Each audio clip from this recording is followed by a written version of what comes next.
Hello, hello, everyone. Welcome, welcome. There's so many of you in the chat. Oh my goodness. So exciting.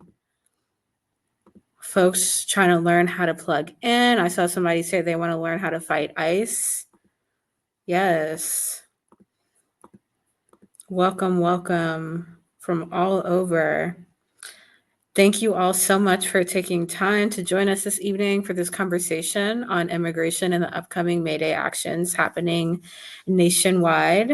My name is Malika Elias. I use she, her pronouns, and I am a program specialist at Women's March. And I am masked today because I'm unfortunately recovering from dental surgery and I'm super swollen, and y'all don't need to see all that. So hopefully everyone can still hear me okay. I will be your moderator and will be helping to facilitate our discussion with our panelists this evening. And some of you may have been on some of our recent mass organizing calls. For others, this may be your first time. Welcome.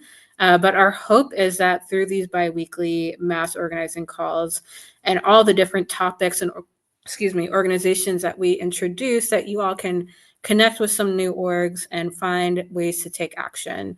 Um, I am going to take a quick moment to introduce our speakers for this evening. We are so lucky to have our two featured speakers, Natie Salcedo, who is the Immigration Program Director at SEIU, alongside Natie Dominguez, who is the Founding Executive Director at Organized Power in Numbers. So we will get to hear a little bit more about all of the incredible work that they're doing, organizing for immigrant and worker justice in the face of all these escalating attacks from the Trump administration. And you all will get to learn some concrete ways that you can take action and join the movement. We will also have some space at the end of our call for questions and answers. And it'll look a little bit different this time. I know y'all are used to catching us on Zoom, and I'll talk a little bit more about that in a second. As a reminder, this webinar is being recorded and it will be live streamed to our Facebook, and a recording will also be posted to our YouTube channel later this evening, and we'll share that out in a follow-up email to all of you after the call. And as you all can see, this is a different platform, as I mentioned, than we're typically used to on Zoom. So there is not a designated Q&A box on here. If you all have a question, we ask for you to please drop it in the chat, and we'll try to answer as many questions as possible. Also, please be mindful of your language in the chat. I know there's so many different chats coming through and it's hard to keep track of everything, but please be respectful. If we see any disrespectful language or comments, you will be removed. And speaking of respect, we have some community agreements that we ask all of you to uphold in the space. I, or hopefully maybe Shauna or Tamika, if one of you can drop our working agreements in the chat for folks to review. I'll drop it 1 second. But if you all can take a moment to review these, and let's please remember that this was a learning space rooted in mutual respect for each other and our panelists. I am dropping, there we go. Okay, so I would love to pass it to our first speaker. Letty, if you want to introduce yourself and the work that you're doing, and then I can dive into a few questions. Good afternoon, everybody. So happy to be here with Women's March. Thank you to Women's March for your leadership. My name is Natie Salcedo. I am the Immigration Program Director for SEIU, and I go by she, her pronouns.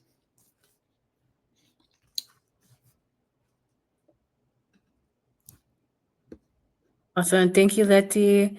Okay, so diving straight into some questions. Can you provide a brief overview of the current landscape on immigration and workers' rights and how these issues intersect in today's political climate? Absolutely. Well, you all are watching the headlines, and this administration is, has a full frontal attack on our rights, and that includes both our constitutional rights, workers' rights. You've seen the way that this administration has laid off and fired so many federal workers. The straight attacks on Medicaid and the social safety net, all to give tax breaks to the rich. And there's a full frontal attack on our freedom of speech and due process. And the way you've seen that is by attacks on everyday working people like Rumesa Öztürk, who you all saw abducted. She was a student at Tufts. She wrote an op-ed, and masked federal agents abducted her from her community or right in front of her home. She's a member of SEIU, SEIU Local 509. She's a grad student and an active member in her union. And the other person I want to bring up is Llewellyn Dixon, who is a lab tech at the University of Washington. She's a member of SEIU 9 to 5. These are working women, working people who were doing nothing more than living their lives, right? And both were, taken by this administration and put in detention with, an attack on due process and attack on freedom of speech. So we're speaking out. We're bringing them, speaking their names into the space because our attacks are, our rights are being attacked, and we want to stand up for both Llewellyn and for the Remesas of the world. Yeah, and Letty, briefly, can you just explain what some folks are unclear about SEIU? The acronym stands for Service Employees International Union. Yeah. I don't know if there's anything else you want to Yeah, add sure. there, just what Sorry your about maybe the that. mission of your organization. No worries. Yes, sorry about that. We are the Service Employees International Union. We represent over 2 million service sector workers, mostly in healthcare, public sector, and in the private sector, those that clean and secure airports, buildings, sports arenas, and so forth. Great, So our thank you. mission is really, sorry about that. Sorry, our mission is a labor union, and so we're making sure that we fight for justice for all in the workplace and outside of the workplace. SEIU is very active in fighting for not just workers' rights, but rights of all people. Yes, thank you. And can you share a little bit about why this May Day action is so important and what is motivating different organizations to come together at this moment?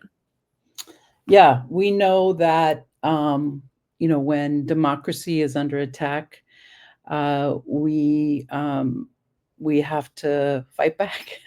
Is one of a chance, right?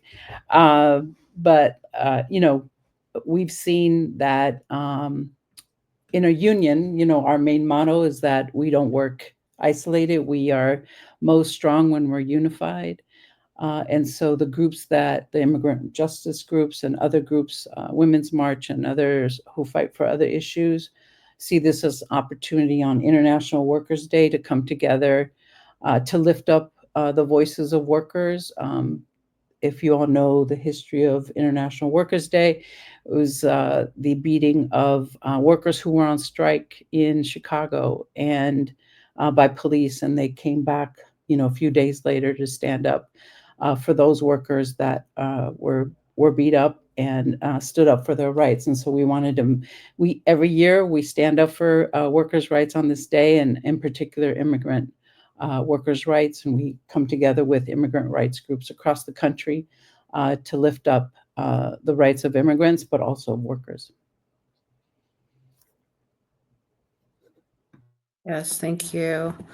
And I'm sure folks on this call are curious. Maybe they've seen a little bit about some of the upcoming actions that SEIU is anchoring, but how can people across the country get involved in the coordinated May Day actions?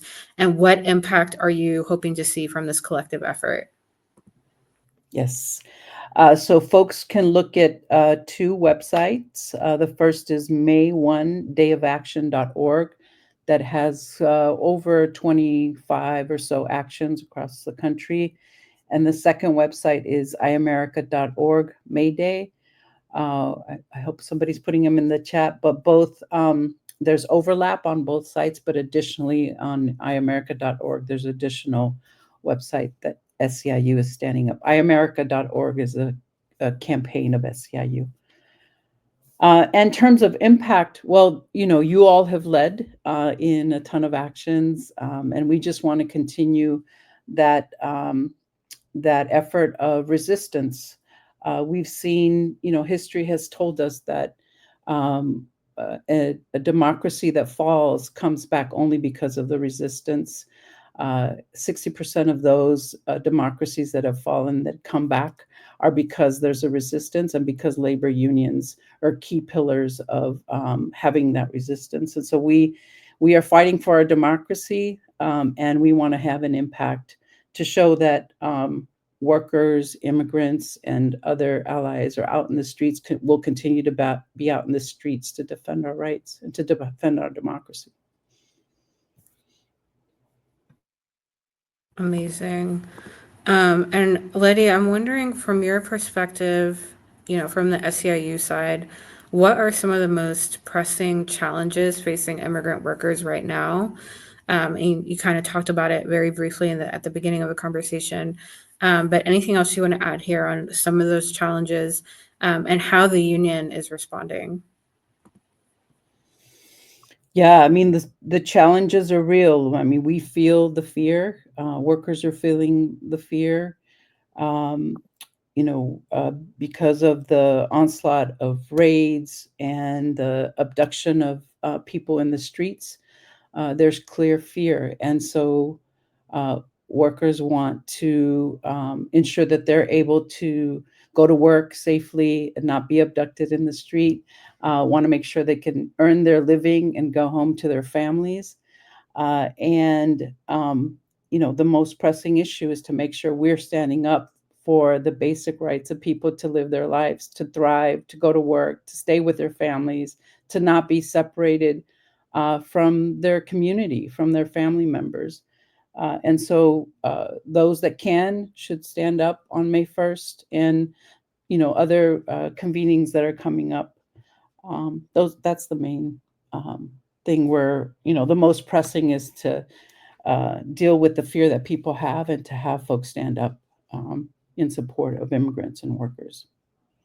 Absolutely. And I wonder, beyond the May Day actions, what are some other impactful ways that people can take action and continue advancing the fight for justice for immigrants and workers? Yeah, I mean, the organizing part is key. I think, working with community organizations that are in your local communities to help be in rapid response networks. Be vigilant in your community when you see the presence of ICE. Be a witness. You can, reach out to members of Congress to ensure that they're protecting your community members, people who live in your community who may not be able to speak up. Those that can speak up can reach out to members of Congress. Write op-eds about the important ways that immigrants play a role in your communities. And this is the moment for those that can speak up, those that are U.S. citizens, to be able to speak up on behalf of those that can't in this moment because of the fear and the way that this administration is attacking those that are not U.S. citizens, but also U.S. citizens as well, right? It's not just, nobody's saved at this moment. So any way that you can be active in the ways that I just talked about. Awesome. Thank you so much, Letty. And if folks have questions specifically for Letty, please post them in the chat and we will try to flag them and get to them during the Q&A session. Okay, I would love to pass it to our next speaker now. We have Natie. Natie, if you can do the same thing, just introduce yourself briefly and maybe a little bit about your organization and the work that you do, and then I will also dive into some questions. Great. Hi, everyone. Thank you, Women's March, for having us today. And I'm so grateful to be in space with all of you in these trying times. This is a moment for us to come together. And so we are leading by example. My name is Natie Dominguez. I'm the founding executive director of Organized Power in Numbers. We are a worker organization that focuses in the Sun Belt. We have active campaigns in Arizona, New Mexico, Texas. And we've been growing our own list, very much like Women's March, but with poor and working class people, a multiracial group of folks coming together across the Sun Belt, where we see a lot of development and growth and migration of working class people into the region, but we have very little actual investment in our communities and good union jobs and ways of us taking care of each other and our families. So we're here to share more about our work and be in solidarity in this upcoming May Day.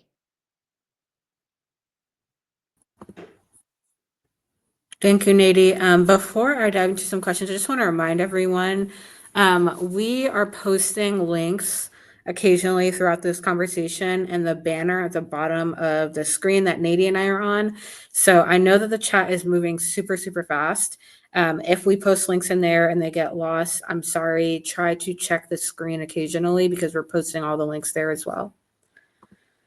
Okay, Natie, if you can tell us a little bit about the work that you're doing, more about the work that you're doing with Organized Powers and Numbers, and why y'all are getting involved in the May Day actions this year. Yeah, I mean, I think part of the reason, and Letty was already speaking to it, right? We have this really long history of every year around the globe, workers rising up to show their power and reminding, honestly, the entire world that it is workers who make it run.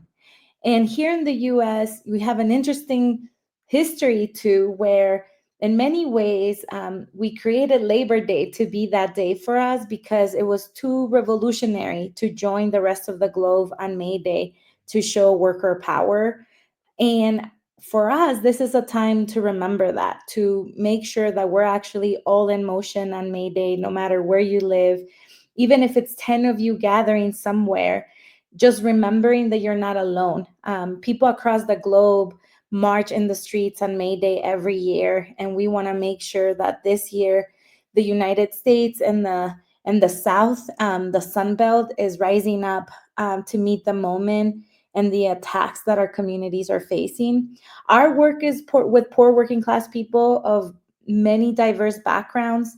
We focus in the Sun Belt, like I said, because for us, this is a region that both historically in the US has made significant contributions to the experiment democracy and very young democracy that we still have that is clearly under attack.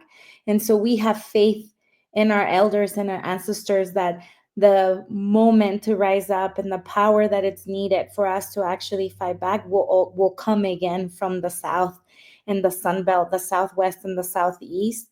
We work with workers. And so for us, May Day is an important day where we want to be in solidarity across a region, across the country, across the globe with workers from diverse backgrounds. In the United States, it means that we have to then make sure that in this day we never forget the connection and the history of May Day for immigrant rights.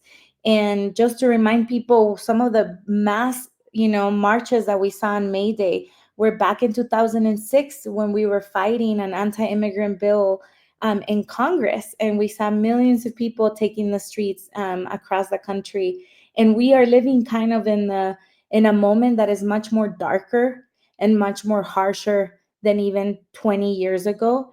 And so it is required in these times that we meet our fight together and that we come together even with bigger numbers, because we are stronger when we are organized power in numbers. And so that's why we're going to be in the streets with you all on May Day too. Yes, I just love the title of your organization as well. It's very powerful. You mentioned the Sun Belt a little bit, and I wanted to ask, why that region in particular, like the significance of that region for this year's May Day mobilizations, and then any unique challenges and opportunities that you see in that area? Yes. Why the Sun Belt? In the US for the last several decades, we've seen two things happening in our region. One is a lot of people are moving to this region. I live in New Mexico. I actually grew up in California. I'm a Mexican immigrant myself. I became a US citizen just last May and voted for the first time. So I'm not new to the intersection of fighting for immigrant workers. My mother, is an immigrant worker herself, taking care of children to this day, and has been a long organizer, a long time organizer in our movement. We've moved here to New Mexico because we just couldn't afford to continue to live in California. And our story is not unique. Many of our families are having to leave the coast and move into the Sun Belt because it's just more affordable. And so we're seeing a huge migration of actually mostly working class people moving into this region, trying to kind of pursue their dreams of buying a home in a place that is more affordable, raising their families with more space instead of being in dense cities. And so that's been happening. The second thing that's been happening is companies are doing the same, right? The same way that it's cheaper to live in these states, it is also cheaper to build a factory, to have cheaper labor, because it's a region that is also not been very invested in by both the government, but also a place where it's pretty deregularized for business.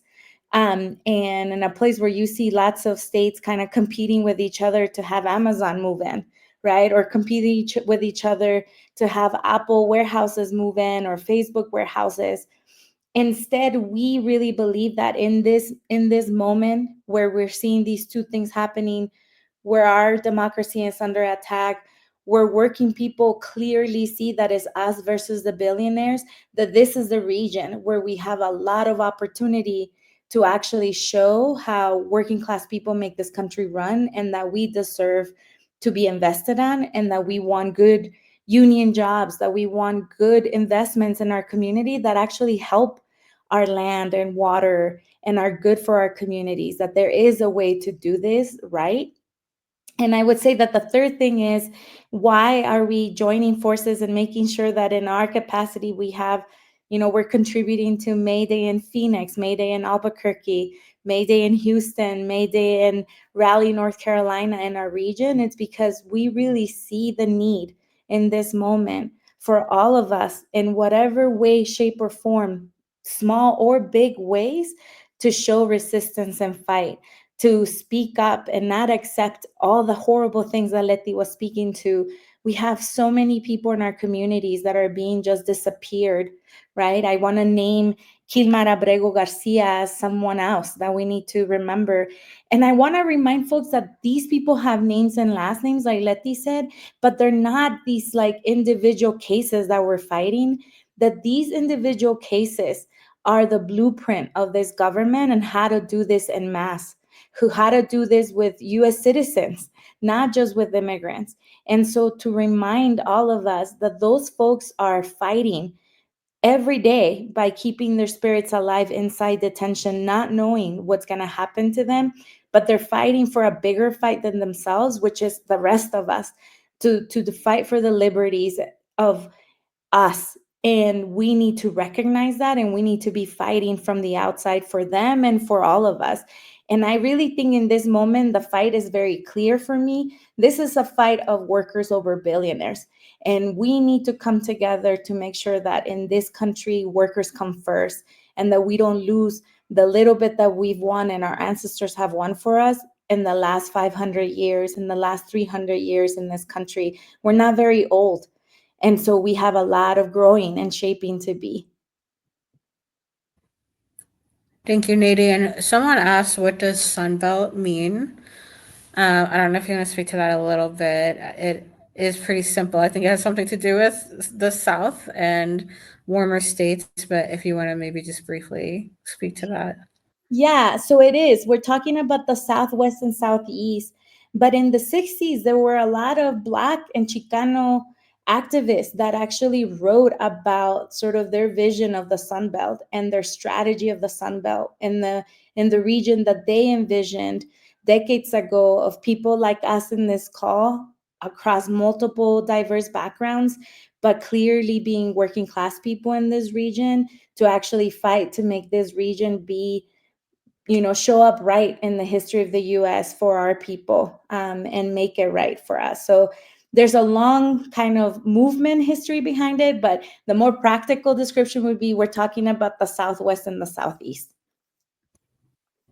Yes, thank you. And you mentioned a few areas where y'all will be having actions. I wonder if there are any other hotspots or any other areas that you want to mention for folks to get involved?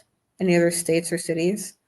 Yeah, I mean, we know that there's over 50 actions happening across the country. I know that folks are uplifting the May Day national landing page for this year. We're very proud to be helping anchor 4 of these events in the Sun Belt, and making sure that we're showing up that day and it's not just the major cities.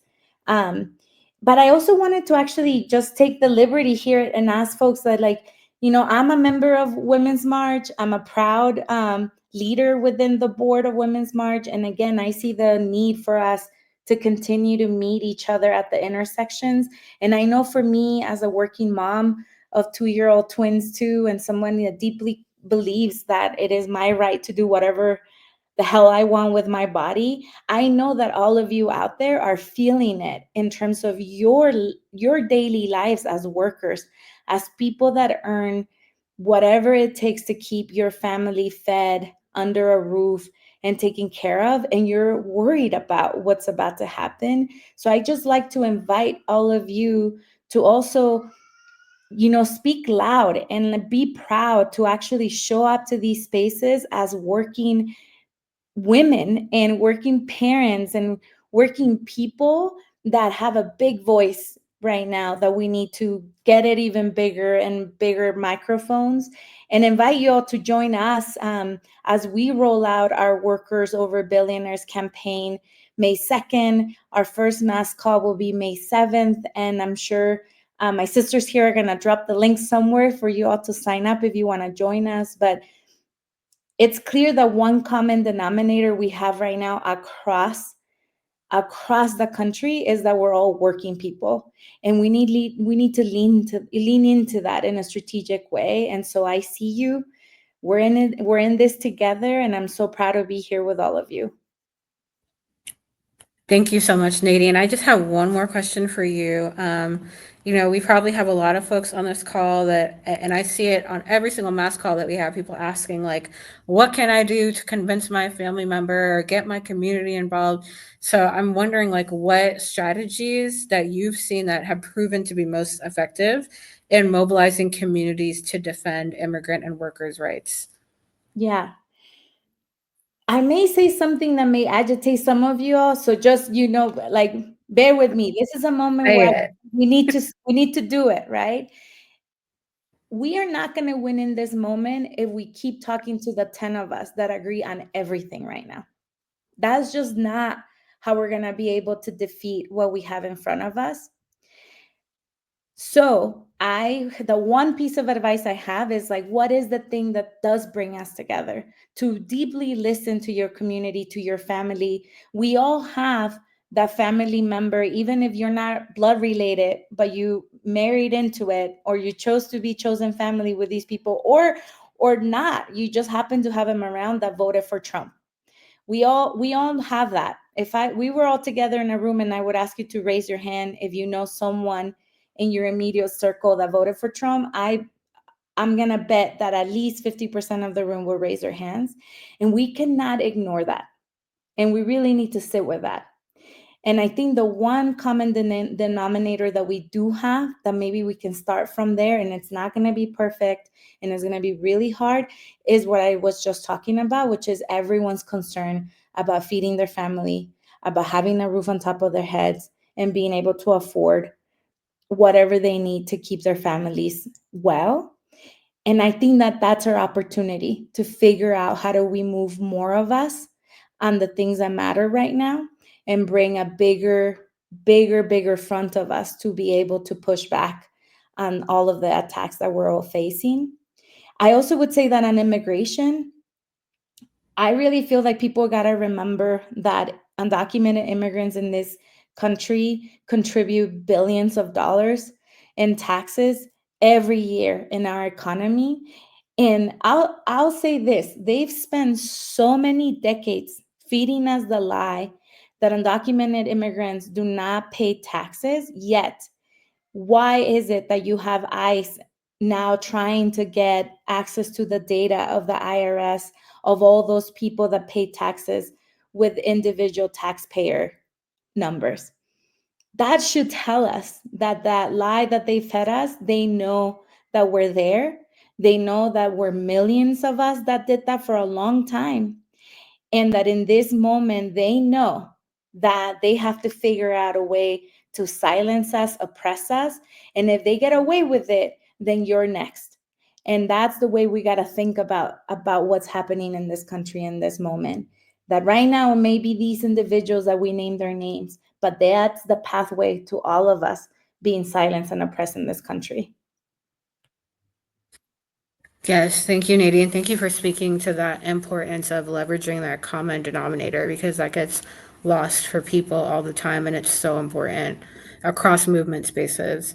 Okay, so I would love to move us into Q&A with the time that we have left. And we're actually doing good on time for once, which I'm super impressed by, because that almost never happens. So thank you all for being so efficient. And we have a lot of questions that we have flagged. So I'm going to start with Ingrid's question. Do marches and calls actually work?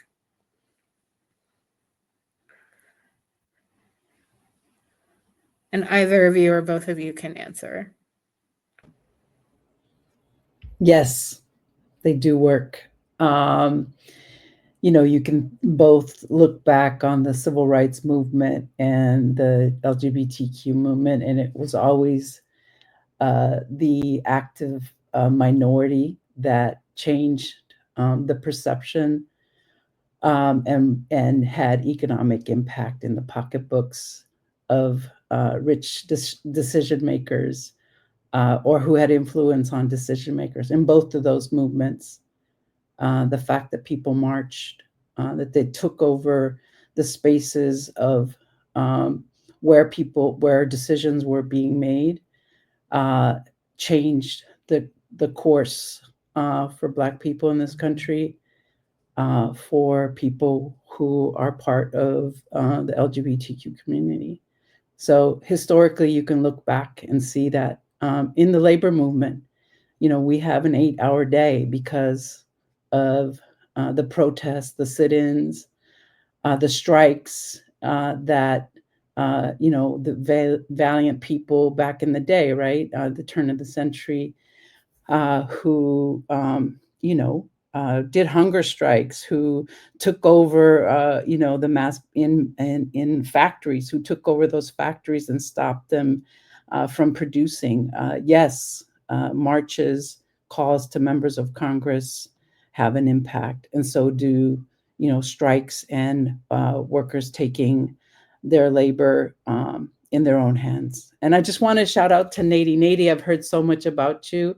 It's so good to meet you here, and I appreciate your presence and your leadership. Same here, Letty. I just wanted to add everything Letty said, plus, plus, plus.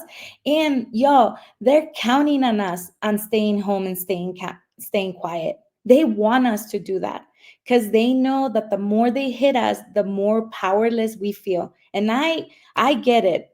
I'm waking up every day leaning into the things that made me believe that we still can.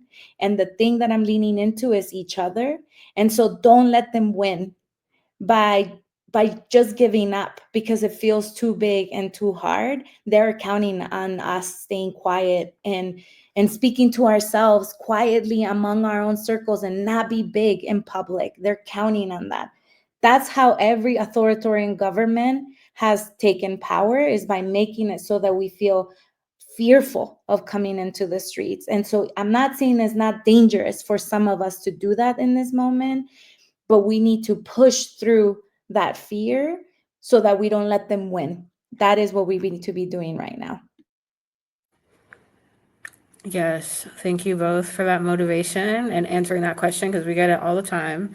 And another question that I have, y'all have talked about workers' rights, you've talked about immigrant rights and people being disappeared off the streets. We touched a little bit on economic justice, on labor, like what, all these issues are intersectional. And I wonder, like, why focus on these issues in an intersectional way for these actions.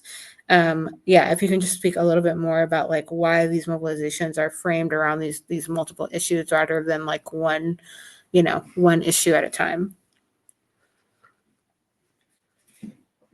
I mean, I'll speak to the need to lean into this thing I was saying. Like, what's the thing that most of us have in common is that we're working people, right? And I think that that's important. We need to find what I was saying, the common denominator, but it does not mean that in doing that, we have to downplay or silence the fact that we have very specific communities under attack right now.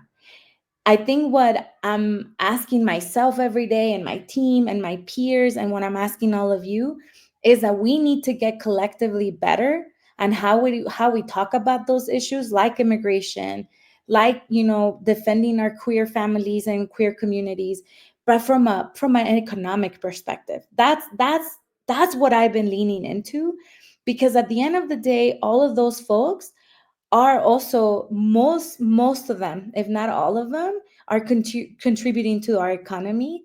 And I think that in this moment, that is so absolutely essential to not erase, even within the power of their own identity. And so I think for me, the intersection just comes by the default thing that that's who we are, right? I'm an immigrant. I am a mom. I am now someone that lives in the Southwest. I'm a working person. Like, those are all things that are true to me.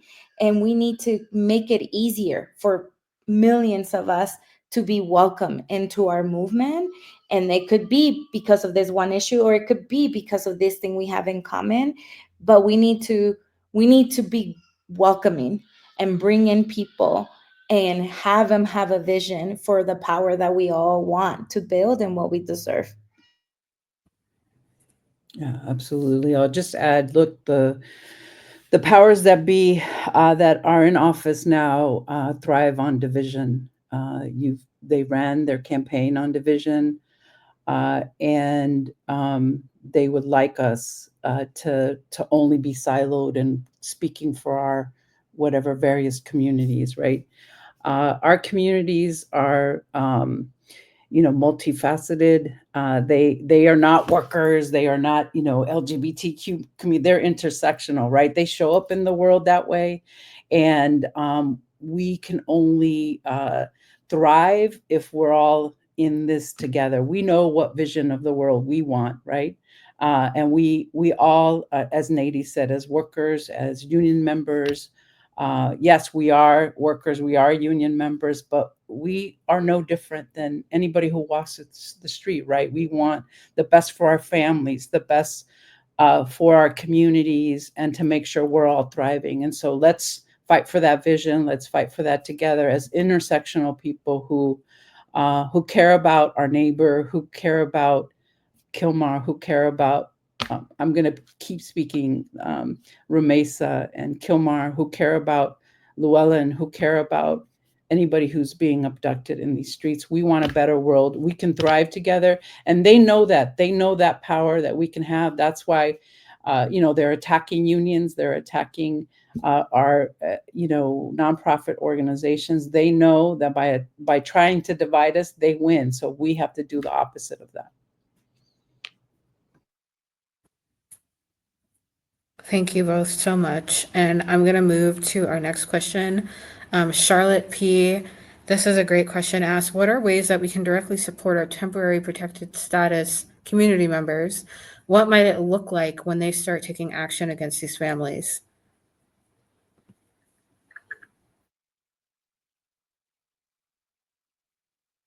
Yeah, I mean, May 1st coming to the march. I was thinking when you put temporary protectors, I was thinking of TPS, but you're talking about the whole community that who has temporary protective status. Yeah, speaking, I said it before, I'll just repeat again, right? Like every voice that speaks up on behalf of these communities, when this administration sees that they're not alone, uh, they will take steps back. They will, not attack in a direct way. Senator Van Hollen's very bold move to go to El Salvador as a white man, who stood up for Kilmar, for the rights of each one of us, actually, not just Kilmar's, but every single one of us. Those acts of defiance, but also of standing up for people in our communities. So, like I said before, calls to Congress, calls to the president's office. Why not? Let's flood the White House, right? Tag him on social media, all those things. The people who are not who in a U.S. citizen who are U.S. citizens can do that more freely than somebody who doesn't have that status. And I would just add, like, learning our rights, y'all. Like, some of these things, we're doing so many mass trainings, all of us, right? That it almost feels like we're dusting off the cobwebs and things from what we did, right, on the first Trump administration. And one, like, important thing to remember, that those rights are the same rights for immigrants as they are with everyone else. And in this moment, actually, it's not a bad idea for all of us to know our rights when dealing with any enforcement agency, right? Not just immigration, anyone. And so when I hear, like, thank you for that question of, like, what can I do, right, to be in solidarity to help all of my neighbors and friends that are immigrant and have temporary status in one way or another. Knowing your rights helps them in the situation where, like, you find yourself at a party, at a club, at a restaurant, at work, right? On the road, where there's a checkpoint and now someone's asking, who has papers in that car. Knowing your rights, even if you're a US citizen, a white person in this country, in that moment helps that person in that vehicle, in your workplace, in your neighborhood. Because if you can advocate for yourself, if you can advocate for that moment for everyone, how many times have we seen in the media right now how mad they are, how big mad the Trump administration is, because all these mass raids and all of the things that they said they were going to do are actually not being that successful, because people know their rights, because people have stood up for each other. I think the last video I saw was community members in a home in Tennessee, holding hands together, holding up ICE to come in. Those are the courageous acts, everyday acts, that it's going to take for us to make it through these next several years. And in order for you to feel strong in that, you have to know your rights too. So learn your rights. This is not just about the immigrants in our community, our folks. This is also about you standing up for your rights and then standing up for the collective rights of others. Yeah, such an important point, Natie. Thank you. And I know occasionally we send out resources and information on like various Know Your Rights training. So we will continue to do that as well. I see a question about what, if any, if there are any March themes for May Day. Well, I keep saying workers over billionaires, so that's one. I'll throw one out there. Free Kilmar, free Mahmoud, free all of these students. That's another one. Yeah, get creative, y'all. Like, this is us, right? So I love all the signs that come up in these mass marches. Agree. I don't have additions. I see Sarah G asked, hey, how can a high schooler get involved? Hello, Sarah, welcome, and thank you for asking that important question. Oh, hi, Sarah. Thank you for making time to be here. Talk to your peers, talk to your teachers. We just did a big training here in Albuquerque, training Albuquerque union teachers on creating their own rapid response teams inside their schools in case ICE comes to the schools. So it's the same thing. Like, if you know your rights, if you help your peers know your rights, if you engage your teachers on like, hey, do we have a plan in our school of what happens if ICE comes or any other enforcement agency? What are we supposed to do? Start there. And then if you successfully do that, then go do the same in your own block and community of how do we get connected so that if someone comes to our neighbor's house and they knock on their door asking to detain them, that we hold the line with them. I started organizing when I was 14. And so I know how powerful young people can be in this moment. And I'm counting on you all to make the way of no way for the future for us. So thank you for being here.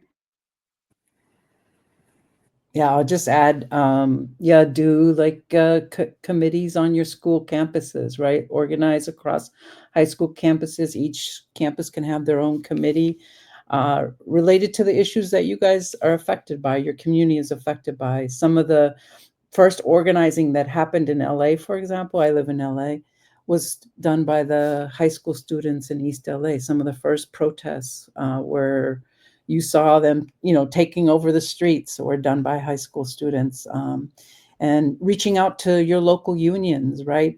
Your local worker organizations or worker center or immigrant rights, partnering with them, right? They have, like Natie said, a ton of resources to help you, so you're not alone as well, right? You're working cross organization as well.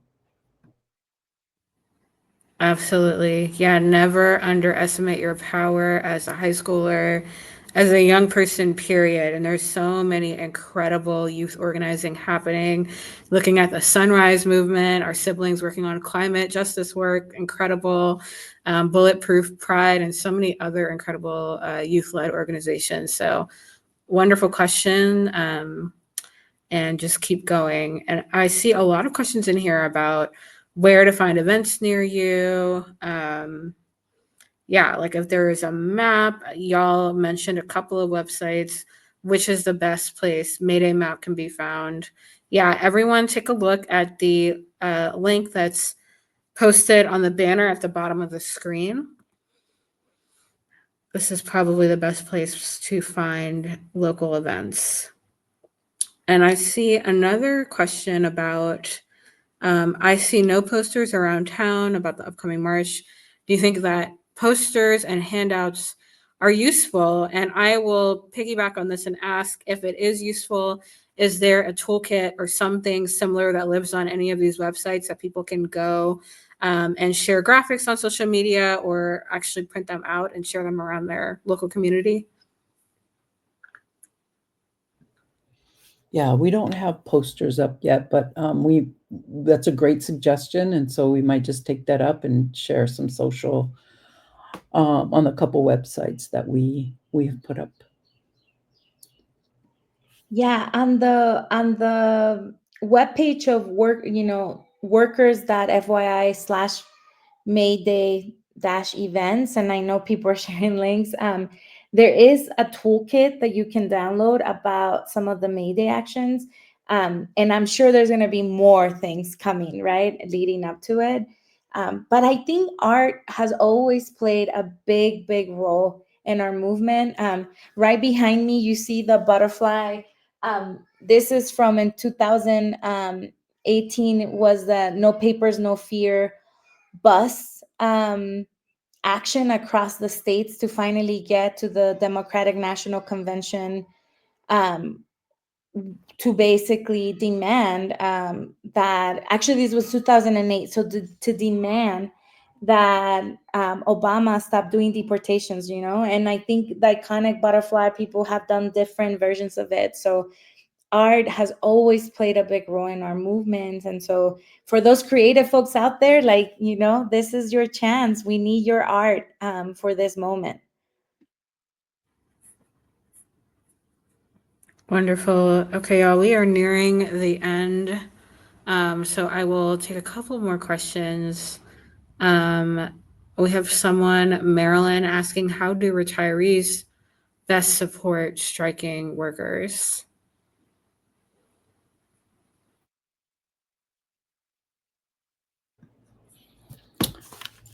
When workers are striking, I think the best is like food and water and the supplies they need on the strike lines.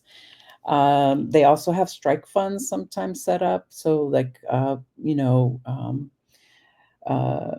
donating into those, and then supporting, going and standing alongside striking workers while they're on their picket lines are the most important ways.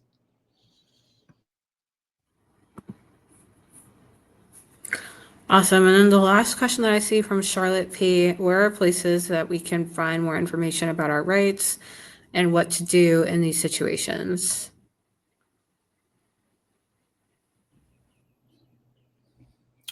I'm happy to invite people to our website. And we've been doing these kind of like virtual calls to do mass trainings. And so you all can find us at powerandnumbers.us and find training that is closest to whatever works for you. Letty named this. I think at the local level, there's so many unions and worker centers that are already doing a lot of this work. So I would search for those. And then nationally, the AFL-CIO, we were really proud to collaborate with them. Last year, after the election results, we knew that this was going to be really important and revamp what it's like the Frontline Solidarity Defense Toolkit, which is all about know your rights in the workplace, know your rights in the community. And you can always hit them up too and like ask for those resources. Yeah, those are a few places. Letty, I'm sure you know more. Well, SCIU, the Service Employees International, I've repeated the website, but iamerica.org, the letter I, America.org, and go to Know Your Rights, has a ton of free resources. You can download cards that you can carry with you. There's even like a sticker that you can also get. And so just iamerica.org, Know Your Rights.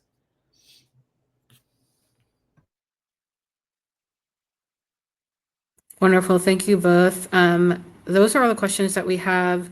Are there any remaining comments or resources or thoughts that you want to leave our audience with this evening before we jump? I've listed all the resources. I just want to say I'm looking forward to our continued, fight both in the streets and in every space that we can be together.